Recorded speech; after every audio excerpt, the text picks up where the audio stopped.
Sean bienvenidos a este nuevo programa. Tengan todas y todos ustedes. El día de hoy se inaugura un nuevo segmento en el marco del nuevo proyecto PAPIME PE 300-922, modelo Centennial para nuevos y mejores abogados en la plataforma de Enlace Jurídico Académico EJA. Esta sección se denomina Entrevista con los expertos y las. Espacio que será inaugurado con la presencia de una gran y distinguida jurista, la doctora Hilda Pérez Carvajal y Campuzano, que es la madrina de este nuevo segmento que sin duda alguna tendrá muchísimo éxito, como todos los proyectos que se han manejado dentro de este marco de la plataforma EJA. Su tema se intitula La importancia del testamento. Por tanto, para dar inicio, me permito leer una breve semblanza curricular de nuestra invitada. La doctora Hilda Pérez Carvajal y Campuzano es originaria de la Ciudad de México. Estudió licenciatura, especialidad de Derecho Constitucional y Administrativo, maestría y doctorado en la UNAM. Obtuvo el grado de doctor en Derecho en marzo del año 2000. Su experiencia dice más de lo que yo pudiera hablar. 35 años como secretaria proyectista de sala en materia familiar del Tribunal Superior de Justicia del Distrito Federal, hoy Ciudad de México. Actualmente es profesora de tiempo completo de la licenciatura y posgrado de la citada Facultad de Derecho de la Universidad Nacional Autónoma de México. Imparte las asignaturas de Derecho Familiar y Sucesiones, Derecho de Personas, Derecho Hereditario y temas selectos de jurisprudencia. Además, ha impartido cursos de posgrado en estas materias en varias universidades de nuestro país. Ha dirigido más de 34 tesis, incluyendo 11 de licenciatura, 9 de especialidad, 7 de maestría y 7 de doctorado. Es autora de 16 publicaciones en revistas especializadas en Derecho y capítulos en libros. Autora del libro Técnicas de Reproducción Humana Asistida, editado por Porrúa en México en 2017, y el libro Capacidad e Incapacidad de la Persona Física, editado por Tirale Blanche, precisamente en este año de 2022. Domina las lenguas del idioma inglés, francés y tiene conocimientos prácticos de portugués e italiano. Sean muy bienvenida, querida doctora, a esta sección.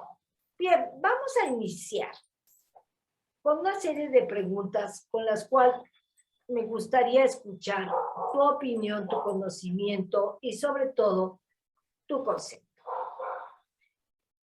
Para eso me gustaría hacerte la primera pregunta. ¿Cómo se podría definir o cómo conceptualizas al testamento? Bueno, buenas tardes a todos. Con el gusto de estar aquí en esta nueva sección de este programa PAPIME que tú diriges exitosamente. Y bueno, vamos a tratar de definir, darle un concepto. Es un documento por medio del cual una persona capaz, con capacidad jurídica, va a otorgar, va a señalar su última voluntad. Este documento lo tiene que hacer en forma personalísima. Nadie puede ir por uno a hacerlo. Es unilateral, o sea, solamente una persona lo puede hacer. Y también debe estar libre de presiones, o sea, en forma libre. Y él va a disponer todo lo que desee para que se cumpla después de su muerte. Es un acto jurídico mortis causa. O sea, aun cuando uno elabora el testamento va a quedar ahí y solamente va a surtir efectos cuando uno fallezca, cuando el testador o la testadora fallezcan. Y además es revocable. En cualquier momento, el testador o la testadora lo van a poder revocar. Eso es lo que más o menos puedo decir de un concepto general. En el artículo 1295 del Código Civil se trata de hacer un concepto, pero queda un poquito corto y bueno, pues yo lo amplié un poco. Muchas gracias, querida doctora. Pues sin duda alguna, ¿no? Como el nacer implica el morir. Pero pues uno nace sin nada. Y sin embargo puede morir con muchísimas posibilidades de tener bienes materiales. En fin, me encanta la definición. Mi segunda pregunta, para contextualizar a nuestros alumnos y alumnas, vendría en relación a qué tipos de testamento tenemos. Bueno, en la Ciudad de México actualmente solamente quedaron de los testamentos ordinarios el testamento público abierto, que realmente es el rey de los testamentos, ¿no?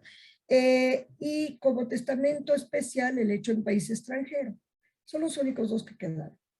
Pero si existen en los demás estados de la República, en muchos de ellos, todavía el testamento hológrafo, que es el testamento que se hace de puño y letra, en duplicado, o el testamento público cerrado, que es público porque el notario público no va a conocer el contenido, se le va a presentar en un sobre cerrado y con el contenido del testamento, y el notario público solamente va a certificar que ahí, supuestamente dice, el documento aquí que dice el señor o la señora contiene su testamento.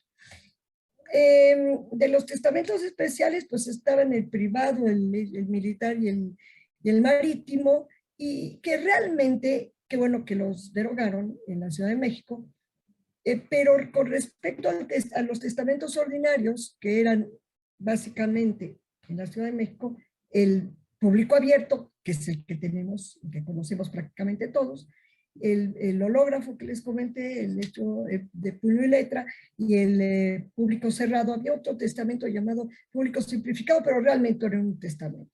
Era un documento para hacer consolidación de la propiedad. Pero vaya, yo pienso que estuvo bien de alguna forma que derogaran algunos de estos testamentos, sobre todo el público simplificado, pero yo pienso que se hubiera dejado uno de los otros dos, ya fuera el hológrafo o el público cerrado, porque así de otra forma nos obligan a acudir en la Ciudad de México, ¿verdad? Y en otros estados de la República que ya también los derogaron, acudir ante el notario público y obviamente pues tener que pagar por el testamento, ¿no? Pero bueno, los derogaron y obviamente el testamento público abierto es el rey de los testamentos. Es el que ofrece mayor seguridad tanto al testador o testadora como a los herederos o legatarios. Tiene la fe del notario público, muy importante. Y para echar abajo, o sea, para pedir la nulidad de un testamento público abierto, pues es difícil que proceda la nulidad. No digo imposible, porque en el tribunal pues sí decretamos algunas nulidades, muy pocas en 30 y tantos años, creo que habrán sido 3. Se dan cuenta que para que digan, pues voy a impugnar el testamento, y si es público abierto, pues lo va a pasar mucho, ¿no? Porque es muy difícil echar abajo el testamento público abierto debido a la fe pública del notario. Además, el notario va a tener mucho cuidado, ¿no? en elaborarlo, porque en el supuesto de que se declare la nulidad del testamento, ellos, así ahí va a haber un litisconsorcio pasivo necesario en un juicio de nulidad, en el que si procede la nulidad, el testamento, el notario público va a ser responsable del pago de daños y perjuicios y de la pérdida de la patente, o sea, de la patente del notario. Entonces, imaginan que por una cantidad, 2,000, 3,000 pesos que pueda costar el testamento, pues no se va a arriesgar el notario, así como lo ven con lupa, ¿no? Es un documento pues realmente maravilloso. El testamento es un documento maravilloso. Imagínense, es una ficción jurídica en el que lo otorgamos en vida, pero no surte efecto sino hasta la muerte, y después nuestra voluntad así queda, volando, ¿no? Hasta que se cumple, después de nuestra muerte. Entonces me parece que es una maravilla este testamento que, bueno, desde los antiguos y sobre todo ya perfeccionado un poquito más en el derecho romano, ¿no?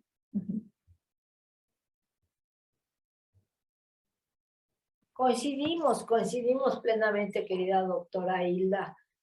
Francamente, la cultura jurídica no prolifera mucho. Hay una carencia en cuanto a la última voluntad. Muchas personas piensan que por realizar un testamento ya se están aproximando a la luz al final del túnel, y entonces así como que prefieren incluso irse, ¿no? Y dejar problemas a los familiares. Pero qué bueno que con su charla nos está motivando a cumplir con los requisitos de ley. Le pregunto, querida amiga, ¿cómo se otorga el testamento público abierto? Bueno, ante el notario público. De la elección del testador, no tiene que ser el notario público del lugar, de la alcaldía donde uno va a vivir, no, de cualquier lugar que uno lo quiera hacer, incluso en la provincia, no lo puede hacer en la provincia, perfectamente bien. Y ese notario público se supone que es en un solo acto, pero eso no es cierto, pero en un solo acto es la lectura del testamento. Pero cuando uno va a una notaría, le dan a uno pues un formulario de a quién, cómo quieren hacer, a quién quiere dejar como herederos, y si quieren designar legatarios, ahorita les explico. Los herederos adquieren a título universal bienes, derechos y obligaciones, y los legatarios son a personas determinadas, cosas o bienes determinados. Los herederos tendrán que cumplir con el pago de las obligaciones, todas las cargas, todas las deudas de la herencia, que ahora les comento un poquito más tarde, y los legatarios solamente tendrán que cubrir las deudas de la herencia como subsidiarios de los herederos. Cuando no alcance la masa hereditaria, pues entonces se va en contra de los legados si es que hay legatarios, ¿no? Bueno, esto es así. Y el testamento público abierto uno puede designar lo que uno quiera. De señalar herederos, nombrar herederos a quien uno quiera, inclusive no designando herederos a los hijos, o sea, a los descendientes o a los padres o a los hermanos, no, uno puede designar como heredero a quien uno quiera, a un amigo, un sobrino, a un amante, se los pongo así, a quien uno designe o a quienes uno designe, no forzosamente a las personas que dependen de uno, a los hijos, a los nietos, no, uno puede designar. Digo, obviamente, si son buenos hijos y esto, pues se va a designar a los hijos y al cónyuge, si es que se quiere designar al cónyuge o no. Todo lo que uno desee poner en el testamento, lo puede poner. Incluso puede señalarse condiciones suspensivas que se va a cumplir hasta, por ejemplo, pero esto principalmente son para los legatarios. Te dejo a ti, fulanito, mi casa, con la condición de que mantengas a mis 5 gatos hasta que estos se mueran. Hasta que se cumplan los gatos sería bueno, hasta que se mueran, pues ahí está el término, pero pues es incierto. Pero sí pudiera decirse, te dejo a ti, fulanito, mi casa, con la condición que te recibas en el término de licenciado en Derecho, en el término de 5 años. Ya está más claro, pero deja en suspenso el legado, no se le va a entregar hasta que se cumpla con esta condición que tendrá que entregar el albacea, que es la persona designada en el testamento para administrar, representar a los coherederos en la sucesión, ¿verdad? Cumplir con todas si se tiene la presentación del testamento, pagar todas las deudas de la herencia, administrar los bienes, rendir las cuentas, pero primero hacer el inventario y el avalúo y después presentar el proyecto de partición para ver cómo que tiene que ir realmente ligado a las disposiciones testamentarias. Y bueno, así es. Entonces ve que es una maravilla el testamento. Claro, claro, por supuesto. Sobre todo que es la última voluntad, ¿no? Realmente en el momento de la línea final del camino, pues uno decide, ¿no es cierto? Los ejemplos que diste, sin duda alguna, alguien piensa que por los hijos, que porque fui la esposa o el esposo, yo tengo derecho a heredar, pues independientemente de que tengan derecho a la voluntad de él, difunto, pues tienen que prevalecer, ¿no? Tienen que prevalecer, que luego vendrán los problemas, tú me lo dirás. Cuando está... Sí, pero imagínate, mi querida doctora Alma, que si hay problemas existiendo el testamento, imagínate nada más los problemas que existen en la sucesión legítima. ¿Por qué? Ok, pero es ahí como se establece en la ley. Primero son los descendientes y pueden comparecer con el cónyuge o la concubina. Pero por ahí aparecen otros hijos desconocidos Claro. del autor, sobre todo del autor de la herencia. De la autora de la herencia es más difícil, ¿verdad? Porque pues a las señoras se les nota tener hijos, ¿no? Y pues, pero los señores pueden tener hijos por todas partes. Y pueden presentarse hijos, y les puedo decir que si se presentan hijos del matrimonio con el que tenía la autoherencia, con hijos que aparecen, que no se conocían, va a haber unos pleitos espantosos. A cambio, en el testamento, solamente son las personas que dejan uno en el testamento los que van a ser nombrados herederos y reconocidos en la resolución declaratoria de validez de testamento. Así es, muy bien. La siguiente pregunta, amiga, ¿qué puede contener el testamento? Bueno, el testamento, ya dije, puede contener, bueno, y debe contener los herederos. Sin embargo, y los legatarios, ya dije, herederos adquieren a título universal bienes, derechos y obligaciones, y los legatarios, personas determinadas, cosas específicas, subsidiarios de los herederos, como ya lo expliqué. También se nombra albacea, herederos y sustitutos de estos, los que no quieren o no pueden, que no quieren repudiar la herencia, que no puedan porque hayan fallecido antes que el testador o la testadora, o que sean declarados incapaces para heredar. En este caso no van a poder heredar. Entonces, ahí el testador siempre puede decir, yo dejo como herederos a mis 3 hijos, Hugo, Paco y Luis. Y a Hugo le señalo como sustituto a Mariana, y también como sustituta de Mariana a Rogelio, y así cada uno, herederos, legatarios y sustitutos tanto de los herederos como de los legatarios. También se nombran los albaceas, el albacea, y los albaceas sustitutos, ¿sí?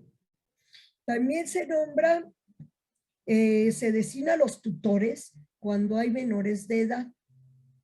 Si una persona joven, bueno, joven o no tan joven, tiene hijos todavía menores de edad, puede nombrar tutor y tutores sustitutos, haciendo la aclaración que los tutores, si al momento en que fallece el testador, existe la madre o el padre quienes ejercen la patria potestad, no van a sustituir los tutores a quienes ejercen la patria potestad.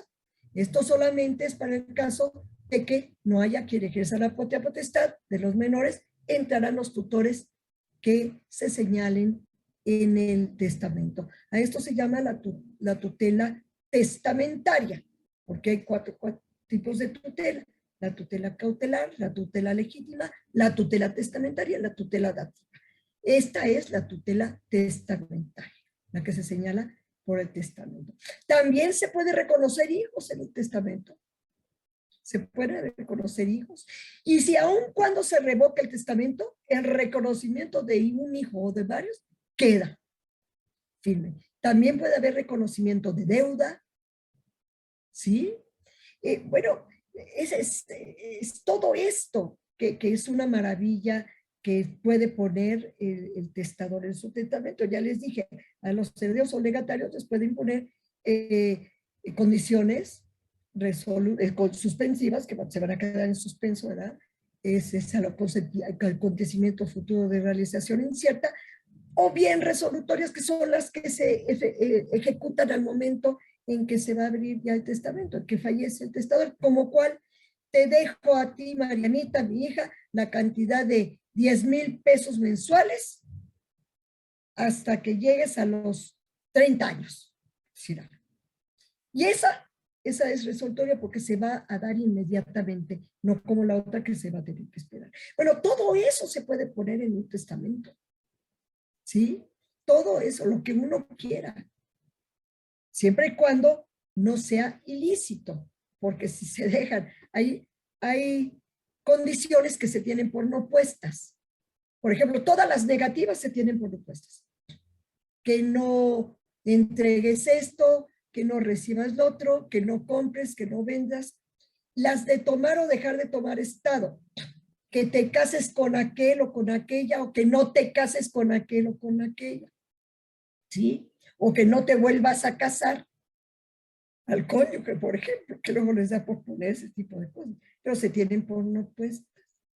Y hay condiciones ilícitas. Por ejemplo, te dejo como único y universal heredero con la condición de que mates al vecino, o a tu primo, o a tu hermano. Esas anulan la institución del heredero. Entonces, hay muchas cosas que suceden en el testamento, que si bien el testador en principio podría poner todo lo que quisiera, hay cosas que aunque las ponga, pues o se tienen por opuestas o van a anular la institución del heredero. Es bastante complicado todo esto, pero bueno, pero a lo que me refiero es lo que tú me estás preguntando, ¿qué es todo lo que se puede poner en el testamento? Pues todo lo que quieras. Bueno, incluso, ¿cómo te diré? Regaños, consejos, hasta groserías puedes poner, pero ¿qué pasa con el testamento público abierto? Pues el notario público pues va a estar reacio a hacer esto. Por eso decía yo que debió haberte quedado por lo menos el público cerrado o el hológrafo, que ahí sí podían decir todo lo que querían, ¿no? Cosas pequeñeces como nuestro primer hijo, pues sabes que no es tu hijo, es el vecino. Bueno, cosas de estas, secretos. Bueno, se podría en un público abierto, pero el notario público pues va a estar no muy gustoso en aceptar ese tipo de cosas. Pero en principio tendría que poner lo que quiera el testador, ¿no? La testadora. Correcto, doctora. Oiga, ¿quiénes son los legatarios? Los legatarios, mira, en el testamento generalmente se van a poner los herederos, que son estos que te digo que adquieren a título universal bienes, derechos y obligaciones. Van a tener que cumplir primero con las obligaciones antes de adjudicarse los bienes y los derechos.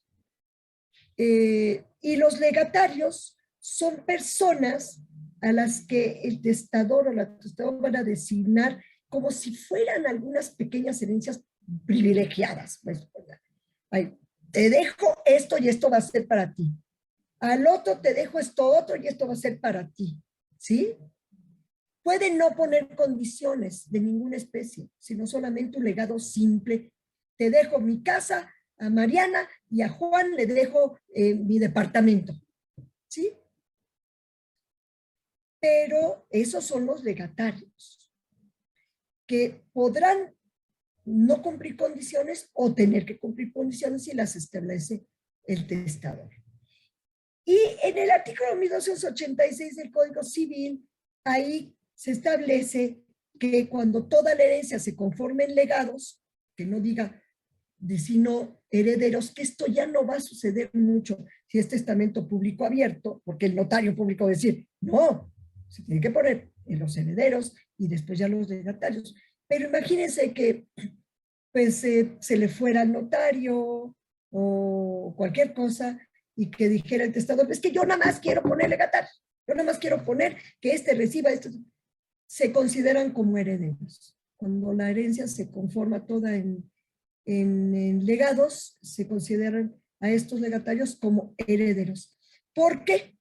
Porque si no, ¿quién cumpliría con las obligaciones del testador? ¿No? Eso es lo que es importante, ¿ves? Tienen que cumplir con todas estas obligaciones, que son varias. Muy bien, doctora. ¿Cuáles son los beneficios que representa tener un testamento? Bueno, hay grandísimos beneficios. Tranquilidad, o sea, mayor seguridad en que se va a cumplir la última voluntad. Bueno, mayor seguridad, no puedes no estar completamente seguro porque somos seres humanos. Y yo te quiero contar, Alma, que, por ejemplo, de los peores asuntos que yo vi en el tribunal, que fueron miles, millones, los peores, bueno, era abuso sexual de los padres hacia los menores, de esos, bueno, era, pero los siguientes son los sucesorios, testamentarios, intestamentarios, mucho más los intestamentarios, ¿verdad? Y también los testamentarios. Les surgen a las personas, lo que yo les digo a mis alumnos, los 7 pecados capitales. Todo, la codicia, la ira, la envidia, la soberbia, todos. Y cuando te digo que llegan a matarse, es que llegan a matarse. No vais a creer que estoy exagerando. Llegan a matarse. En materia sucesoria, híjole, por más que digan, ay, nos llevamos tan bien, pero en el momento de la repartición de los bienes o cuando ven en el testamento que se privilegió a otra persona más que a otra, hablemos de los hijos, va a haber una situación de tensión y de coraje y de querer combatir ese testamento, ¿no? Ya les dije que pues podrán decir, lo voy a impugnar, pero no lo van a poder, o sea, bueno, lo van a impugnar, pero que se declare nulo, difícilmente, no digo imposible, pero muy difícil. ¿Y qué más de beneficios? Pues tener la seguridad, los herederos, ¿verdad? De qué cosa se va a recibir efectivamente. Si van a ser herederos, ¿cómo se va a tener que cumplir? ¿Quiénes van a dirigir como solo Salvacea? Porque ya los nombró el testador. Si se van a necesitar tutores, pues ¿quiénes son los tutores? ¿Cómo se van a pagar las deudas? Se puede decir. ¿Cómo van a repartirse en un momento los bienes? Lo puede señalar el testador desde un momento dado. Tiene unos beneficios maravillosos. Excluir a personas que el testador considere que no son dignos de ser sus herederos o legatarios.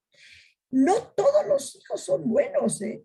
Generalmente de arriba para abajo, el amor es infinito hacia los hijos. Un amor, sobre todo de las madres, ¿no? Pero es un amor inmenso. Hay padres maravillosos que adoran a sus hijos. Pero de abajo para arriba, los hijos, no todos son buenos, ¿eh? Hay hijos que maltratan a los padres, que los abandonan en asilos, que los golpean, que los dejan encerrados en un cuarto, que no les dan alimentos, que no les procuran medicinas, ni cariño, ni nada. ¿Por qué se van a merecer esos? ¿Por qué el testador va a querer dejarle a esto? Dice, no, pero ¿por qué? Si es un grosero, si me ha defraudado, me ha robado, me ha golpeado. ¿Por qué lo voy a dejar como heredero? No lo voy a dejar como heredero. Es gran beneficio de decir este o esta, no. ¿Sí? Entonces vean ustedes todos estos beneficios, cómo repartir los bienes en forma clara, segura, en los legados. O sea, tiene grandes beneficios. Y te digo, reconocimiento de hijos también se puede. Reconocimiento de deudas también. O sea, es una muchísima mayor seguridad dejar a los hijos con tranquilidad cuando existe un testamento. Les digo, si aparte, de todas maneras va a haber algunos pleitos, algunos, imagínense la sucesión legítima. Terrible. Sí, qué fuerte y qué real lo que estás planteando definitivamente, doctora Hilda. Me gustaría saber qué obligaciones tienen los herederos. Los herederos. Bueno, los herederos tienen que cumplir ya declarados herederos, ¿verdad? En la resolución declaratoria de validez de testamento. Antes ya aceptó, protestó el cargo y le es discernido el cargo al albacea designado. Entonces, los herederos van a tener, por conducto del albacea, que te digo, su representante en un momento dado, van a tener que pagarse, primero son las deudas mortuorias. ¿Cuáles son las deudas mortuorias? El pago de los gastos funerarios y de la última enfermedad del autor de la herencia que provocó su muerte. Entonces, se murió de COVID, como ahorita está de la COVID, pues todo lo que se tuvo que gastar, si estuvo en un hospital privado, si estuvo intubado, si estuvo gravísimo, pues todas esas erogaciones, ¿no? Esas son las primeras que se tienen que pagar. Después son los gastos de estricta conservación de los bienes y los créditos alimentarios. O sea, estricta conservación de los bienes, por ejemplo, que si hay goteras en las casas, fugas de agua, fugas de gas, que si se tiene que componer los pisos, pago del predial, del agua. ¿Por qué? Porque si no se pagan, se les pueden embargar, ¿eh? A los herederos se les puede embargar los bienes, ¿verdad? En la sucesión. Entonces, y los créditos alimentarios, las que ya estaban establecidos, decretados en una resolución en vida del testador o de la testadora. Después son las deudas hereditarias, que son todas esas deudas que tenía el autor o la autora de la herencia y que no logró pagar en vida. Todo lo que se quedó, todas esas deudas. Así que ahí se van a venir todos los acreedores a la sucesión. La sucesión es un juicio universal, atractivo, o sea, que va a atraer todas las acciones que tenían estos acreedores, que tenían en vida en contra del autor de la herencia, ¿verdad? Y que van a reclamar en la sucesión. ¿A quiénes? Pues a los herederos, ¿verdad? El pago de todos. Si hay concurso de acreedores, van a comparecer conforme al concurso de acreedores. Si no hay concurso de acreedores, se van presentando los acreedores. Si se acabó la masa hereditaria y ya llegaron otros, pues ya no hubo. Y ahí viene algo muy interesante, Alma, el principio del beneficio del inventario. El inventario y el avalúo es en la segunda sección es lo que tiene que abrir el albacea dentro de los 10 días, presentarlos y a los 60 días lo tiene que concluir, porque si no le pueden pedir la remoción, incidente de remoción del cargo de albacea. Entonces, este inventario están los activos y los pasivos. Los pasivos son los que te estoy comentando, ¿verdad? Y vienen los acreedores. Y si se acabó la masa hereditaria y quieren pedirle a los herederos de su patrimonio propio de cada heredero, no van a poder porque está el principio del beneficio del inventario. Van a heredar hasta donde alcance la masa hereditaria. Entonces el inventario va a estar protegiendo a los herederos o a los legatarios de los acreedores. Entonces los herederos van a adquirir todo esto y van a tener que cumplir con todas estas deudas y si no alcanza la masa hereditaria, se van contra los legados, contra los legatarios. Y si se acabaron los legados y hay todavía más deudas, pues ni modo. Allí los acreedores pues perdieron, ¿no? No hay más. Entonces, los herederos, por eso te digo que deben de pagar todas estas deudas Pero si no alcanza la masa hereditaria, pues no hay más. Si hay legatarios, si acaso, pues irán contra el legado de manera subsidiaria con los herederos. Pero si ya no alcanzó, no hay más. No pueden irse en contra del patrimonio propio de cada heredero. No hay confusión de patrimonios aquí. Y esto a veces es difícil de entender, pero así es. Qué maravilla, ¿eh? Qué maravilla, qué bonito recorrido en unos cuantos minutos, qué claridad de la forma como expones este gran problema que es la institución, la figura del testamento, a la luz del derecho positivo mexicano y sin duda alguna también del derecho comparado. ¿Cuál sería tu conclusión, mi querida doctora? Bueno, convencer a nuestros seres queridos a que otorguen testamento. Tú ya lo dijiste en tu introducción. Hay una reticencia, no sé, de las personas a otorgar testamento. Creen que porque otorgan testamento se van a morir por otorgar testamento o ya se van a morir. Les hago unos ejemplos a mis alumnos. Digo, pregúntale a sus papás si ya otorgaron testamento y a ver qué les contestan. ¿Y qué creen que les contestan? ¿Qué? ¿Crees que quieres que ya me muera? O sea, no. Yo tengo un testamento de hace 20 y tantos años, no me he muerto. Y lo puedo cambiar cuando yo quiera. ¿Sí? Depende de las circunstancias que cambian en mi vida y en la de mis hijos o en los de mis seres queridos, ¿verdad? Depende, ¿verdad? Porque si tú estás dejando a tu esposo o a tu esposa y te divorcias, pues más vale que cambies el testamento, ¿verdad? Que lo revoques y que cambies el testamento. Entonces, mi conclusión es, convenzan a sus seres queridos, padres, abuelos, hermanos, tíos, de otorgar testamento. Les van a dejar menos problemas o muy pocos problemas a sus seres queridos. Es una forma de protegerlos y de que quede claro cómo van a quedar los bienes después de la muerte de uno. Recordemos que los bienes eran del autor de la herencia. Él los tenía. No tienen forzosamente que pasar a los descendientes o a los padres o a los primos o a los hermanos, como sucede en la sucesión legítima. Aquí es como uno decida y en las porciones que uno quiera. Dejo a mis 3 hijos como herederos, nada más que el hijo mayor, que es el que más me atiende, va a tener el 60% y el otro 40%, 20 para los otros 2. O sea, como uno quiera. Entonces, sí, esa es mi conclusión, convencer a todas las personas que otorguen testamento. Es una maravilla. Verdaderamente es un documento que puede uno tener en sus manos para solucionar y dejar claras las cosas para después de nuestra muerte. Es mi conclusión.